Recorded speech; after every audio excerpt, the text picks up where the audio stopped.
ಎಲ್ಲರಿಗೂ ನಮಸ್ಕಾರ. ನಿಸರ್ಗ ಪಾಕಶಾಲೆಗೆ ಸ್ವಾಗತ. ಇಂದಿನ ವಿಡಿಯೋದಲ್ಲಿ ಒಂದು ಸಿಂಪಲ್ ಆದ ತಿಂಡಿಯನ್ನು ನಾವು ಮಾಡ್ತಾ ಇದ್ದೇವೆ. ಅದೇ ಹೆಸರು ಬೇಳೆಯದ್ದು ಉಸುಳಿ.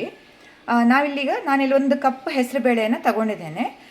ನಿಮಗೆ ಬೇಕಾದ ಕ್ವಾಂಟಿಟಿಯಲ್ಲಿ ನೀವು ಹೆಸರು ಬೇಳೆಯನ್ನು ತಗೊಳ್ಬಹುದು. ನಾನು ಅದನ್ನು ತೊಳೆದು ಇಟ್ಕೊಂಡಿದ್ದೇನೆ. ನೀರಲ್ಲಿ ನೆನೆಸಿಡ್ಬೇಕಂತ ಇಲ್ಲ, ಹೆಸರು ಬೇಳೆ ಬೇಗ ಬೇಯ್ತದೆ. ಇದನ್ನು ನಾನೀಗ ಸ್ವಲ್ಪ ನೀರು ಹಾಕಿಕೊಂಡು ಬೇಯಿಸ್ಕೊಳ್ತಾ ಇದ್ದೇನೆ. ಬೇಯಿಸ್ಕೊಳ್ಳುವಾಗ ತುಂಬ ಬೇಯಿಸ್ಬೇಕಂತ ಇಲ್ಲ, ಬೇಳೆ ನಮಗೆ ಬಾಯಿಗೆ ಸಿಕ್ಕುವ ಹಾಗೆ ನಾವು ಅದನ್ನು ಬೇಯಿಸ್ಕೊಳ್ಳುವ. ನಾವೀಗ ಈ ಬೇಳೆಯನ್ನು ಬೇಯಿಸ್ಕೊಂಡಾಗಿದೆ. ಈಗ ಇದರ ನೀರನ್ನು ನಾವು ಸೋಸಿ ತೆಗೆದುಕೊಳ್ಳುವ. ಇಲ್ಲಿ ಬೇಯಿಸ್ಕೊಳ್ಳುವಾಗ ಬೇಳೆ ಮೆಲ್ಟ್ ಆಗುವ ತನಕ ನಾನು ಬೇಯಿಸ್ಕೊಳ್ಳಿಲ್ಲ. ಒಂದು ಮುಕ್ಕಾಲು ಬೇಳೆಯನ್ನು ಅಂದರೆ ಮುಕ್ಕಾಲು ಅಂಶ ಬೇಳೆಯನ್ನು ಬೇಯಿಸ್ಕೊಂಡಿದ್ದೇನೆ. ಈಗ ನಾವಿದನ್ನು ಒಗ್ಗರಣೆಗೆ ಹಾಕ್ಕೊಳ್ಬೇಕು. ನಾವು ಒಗ್ಗರಣೆಯನ್ನು ಮಾಡಿಕೊಳ್ಳುವ. ಒಗ್ಗರಣೆಗೆ ತೆಂಗಿನೆಣ್ಣೆ, ಉದ್ದಿನಬೇಳೆ, ಸಾಸಿವೆ, ಮೆಣಸು ಮತ್ತು ಕರಿಬೇವಿನ ಎಲೆಯನ್ನು ತಗೊಂಡಿದ್ದೇನೆ ನಾನು.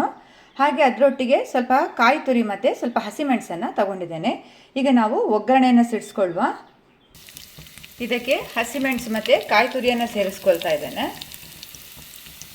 ಇದನ್ನು ಮಿಕ್ಸ್ ಮಾಡಿಕೊಂಡು ಕೊನೆಯದಾಗಿ ನಾವು ಹೆಸರು ಬೇಳೆ ಬೇಯಿಸಿಟ್ಟಂತಹ ಹೆಸರು ಬೇಳೆಯನ್ನು ಸೇರಿಸ್ಕೊಳ್ಳುವ. ಒಂದು ಚಿಟಿಕೆ ಇಂಗು ಮತ್ತು ಉಪ್ಪನ್ನು ಸೇರಿಸ್ಕೊಂಡು ಚೆನ್ನಾಗಿ ಮಿಕ್ಸ್ ಮಾಡಿಕೊಳ್ಳುವ. ಒಂದು 5 ನಿಮಿಷ ಬೇಯಿಸ್ಕೊಂಡು ಗ್ಯಾಸನ್ನು ಆಫ್ ಮಾಡಿಕೊಳ್ಳುವ.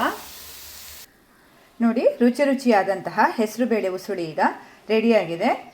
ನೀವು ಕೂಡ ಇದನ್ನು ಟ್ರೈ ಮಾಡಿ. ನಿಮಗೆ ಈ ವಿಡಿಯೋ ಇಷ್ಟ ಆದರೆ ಲೈಕ್ ಮಾಡಿ, ಶೇರ್ ಮಾಡಿ ಮತ್ತು ನನ್ನ ಚಾನಲನ್ನು ಸಬ್ಸ್ಕ್ರೈಬ್ ಮಾಡಿ. ವೀಕ್ಷಿಸಿದ ಎಲ್ಲರಿಗೂ ಧನ್ಯವಾದಗಳು.